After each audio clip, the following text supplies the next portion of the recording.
Password. How about guest? No way. It can't be. This is so f***ing good. Jerry? Oh, I'm sorry. Have you ever wondered what makes something explicit, inappropriate, not suitable for all ages? In this modern age of relativism, it really doesn't make sense why some things would be allowed and why some wouldn't. Why some things wouldn't cause us to bat an eye, while others could marinate harm, destruction, even war. If all truly is relative, why is there even such a thing as censorship or explicit content warnings? There are certain things written into our spirit that are concrete, undeniable. It is the law of God written into our hearts, the knowledge of good and evil that we humans so desperately wanted. We all have inherent, God-given knowledge of what's right and wrong. That little voice within you, telling you what is moral and what isn't. That is the voice of the shepherd calling out to his flock. My sheep hear my voice. We don't even need to get religious. It's elementary school science. We all have a conscience. This conscience follows a detailed, natural, and ingrained system of morality that is alive throughout all of creation. The aversion to this living morality is simple: sin. Sin means to miss the mark. If the mark is moral perfection, and moral perfection is God, then to sin means to fall short of God, which is the inherent flaw of every human born on planet Earth. To fall further away from He that is perfect goodness and love is anything and everything that isn't wholly these key aspects. Because we are created in the image of God, and having in our current possession the knowledge of good and evil, we naturally feel the same aversions towards anything that isn't love, purity, or good. Our spirit naturally feels opposition towards anything that doesn't have God completely. It's how we know not to be cruel to others, why we know violence is grotesque, and the reason we can intuit the sacred holiness of sex. And so nobody needs to teach these things to us. They are inherent. It is why we are warned about it on the cover of albums, through the Motion Picture Association film rating system, and so on. So no, we don't need to be taught the nature of morality or what is immoral. We do, however, need to be taught to accept what we know is immoral, or rather, coerced into allowing them. Censor everything, mark it, label it, be careful what you say around children, but at some imaginary point, it stops being important.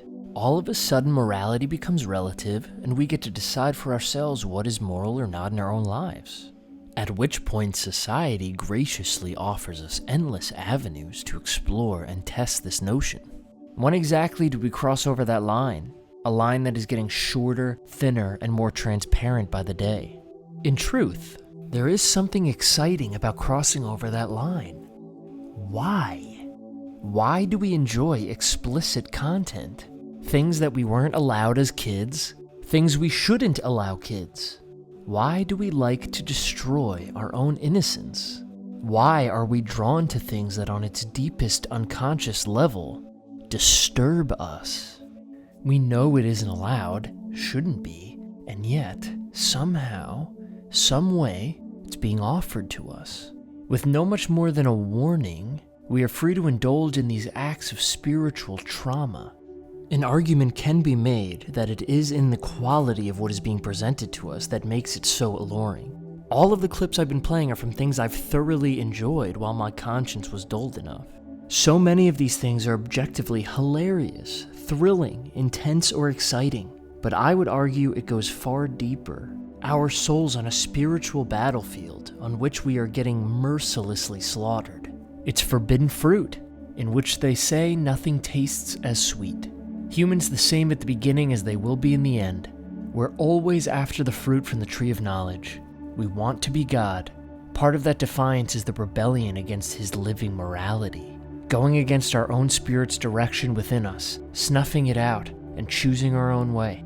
All in an attempt to be the God of ourselves, deciding what should be allowed, having the audacity to even think we are capable of such a decision. This is akin to Spider-Man trying to tell Stan Lee how the comic book is supposed to be. This created being, trapped within the confines of the creation, thinking they have any grounds for authority against the Creator. The first temptation in the Bible was that we can be our own gods, and it is still the same thing that lures us today. It excites us to cross over this imaginary line because it opens up a realm of possibility outside of what God made for us, something we didn't think was possible. It isn't until far too late when we realize that this realm is literal death itself. The reason our conscience desperately tries to withhold these things in the first place. Modern entertainment offers an open invitation to step over this line and deny our conscience. There's a reason television is called programming. We are being spiritually manipulated, and what's worse, we love every moment of it. More and more of this programming is lifting the veil and following the steady flow of normalizing sin, even praising it. And the perfect example can be found in the form of the television program Archer. All we need is the pilot episode, and taking a look at how the show attempts to sell itself. A pilot is nothing more than a glorified sales pitch. It is us, the investors, who they are desperate to attract, because we possess the ultimate currency, our time and attention, our energy. This energy is desperately required from us, because it is the creative energy the Lord has gifted us to enact our dominion over the earth. It's precious. It's powerful. If we weren't giving our energy to programming, we could be giving it to God, and that's dangerous for the New World Order. And so they convince us to give them our energy by luring us with the seductive promise of forbidden fruit. Sterling Archer. Our titular main character is sin incarnate, the epitome of a dulled conscience. He is free from the bondage of morality, guilt, or compassion. He is the outlet for us to live vicariously through a character who gives in to his fallen, primal, disastrous urges, in which we receive the pleasure of allowing the discordance with our spirit without the guilt of committing it ourselves. He is a man who gets everything we think we want. The man-made God humanity keeps desperately trying to achieve. And through him, we experience this freedom too, as a form of wish fulfillment. Within the first few minutes, we get a taste of this sinful indulgence without remorse. Archer is an international super spy, known, recognized, and respected by serious villains as a dangerous threat and competent opponent. Obviously, this appeals to our inner hero and our desire for relevance. The opening scene is a training simulation set up by Mallory, his mother and CEO of the organization he works for. Named ISIS, a scary coincidental association to a real-life atrocity, it is already made clear that this is a character who beats to his own drum, so to speak. He speaks his mind, no matter how repugnant or offensive. I see the futsal better. And I see you're still a hatchet-faced so... He disrespects the value and time of everyone in his vicinity and completely undermines any and all authority, including and most especially with Mallory, who represents the authority of a parent, a workplace superior, and the authority of the law, considering she maintains a major role in government affairs. This isn't to say that Mallory doesn't have her own faults. She's equally as bad, if not far worse, than Archer in many ways, which paints an interesting perspective on the abuse of authoritative roles, the justification for going against them, and why people may have a hard time understanding or believing God's character of infinite love, considering so many people that fill in as a representation for his authority are oftentimes anything but love. Archer is seen time and time and time again, sharing intimacy with beautiful women, in which the details are not sparse. The stage for sexual fantasy and desire is set. It is established very graphically that Archer is a man who can sleep with anyone he wants, whenever he wants, with complete indifference to commitment, or the feelings of the countless partners he becomes one flesh with, something we know to be sacred. This promiscuity is freely thrown throughout the entire show, acted upon by every single character. And the depths they sink to as the show goes on is abhorrent in nature, to say the very least. Then, of course, Archer is shown to have access to enormous monetary wealth and the ability to do anything he pleases with it. Gambling, drugs, drinking, prostitutes, beautiful homes, expensive clothing, even a butler who is better described as a slave. Without old mommy dearest. What is it? He's got an erection! What? God's name is usually blasphemed during prominent, shocking moments by association. Genuinely, pay attention when it comes up in media because this is a very common pattern. Sterling Archer is a terrible person, inside and out, in every conceivable way. He's everything hateful personified in a person. He is the manifestation of carefree sin and all of the rotten fruit that comes with it. Nobody denies that. In fact, it's ripe for comedy. But his character must also deal with the spiritual balance of just consequence, or none of this would be as compelling or work in the way that it does. And so, naturally, everyone hates him. Nobody desires this kind of person to be around them. The other characters with any sort of moral compass must hate a character like this. But this creates an entirely new problem. They use the obvious flaws of a character like Archer to highlight the morality of everyone else around him, even though in truth, they are no better in so many ways. Take Lana. Lana is supposed to be this level-headed, idealistic character who is victimized by Archer's immorality. Constantly, she's the comparative lens by which the show points out Archer's grandiose acts of sinful absurdity. The straight man in this comedic duo, Lana is designed to embody a perspective of normalcy and acceptable appropriate behavior, in contrast to Archer's more obvious fallacies. The immediate introduction to her character, it is established that she is a former lover of Archer's, in which we see them in bed together. This unmarried couple sharing levels of intimacy designed only for the holy covenant of marriage under God, totally normal. Nothing out of the ordinary so far. You want to do it again and put on some interracial porn? This should speak volumes to a conscious mind. Pornography is one of the most destructive, vile, and evil things to ever happen to planet Earth. Yet Lana, our basis for normalcy, is giving free rein to incorporate this hateful, deplorable act into this holy space that is supposed to be founded in love. She has no issues with it, and neither would we as the viewer thus far. It isn't until Archer stops paying attention to her when the nature of the scene changes, and the undesirable aspect of this relationship is displayed. And it's Archer who is blamed for disrupting what otherwise would have been a completely acceptable moment. This is the pattern this show and practically all of modern male-female dynamics work in media. Both normalize acts of rebellion and insolence against our holy God, but it's only Archer who is besmirched after doing something more exaggerated. Lana is the desirable one, the innocent victim, and Archer's the one who deserves the blame. How often do we find the male patriarchal archetype immature, childish, irresponsible, and the female matriarchal archetype needing to step up and be the man, so to speak? And notice how bitter this makes Lana and other characters like her, how much she despises the need to fill this role. Media has for so long subverted natural gender roles that we have gotten to a point now where men and women aren't even sure what those roles are supposed to be, and whether or not it matters. Over and over again do we see the idiot submissive male and the stronger competent female who takes charge while rolling her eyes at him. It is truly no wonder why the feminist movement has risen up to such a degree, with women desperately trying to solidify their relevance in the modern day. It is because the kingdom of darkness hates both women and men, and everything today is ordered to destroy and belittle the truth of what the Lord God created men and women to be. Archer, and many shows like it, play a large role in this subversion, creating characters that act as role models for this improper cause. Sin is a drug, one that we are all addicted to, despite the literal consequential death sentence that comes with it.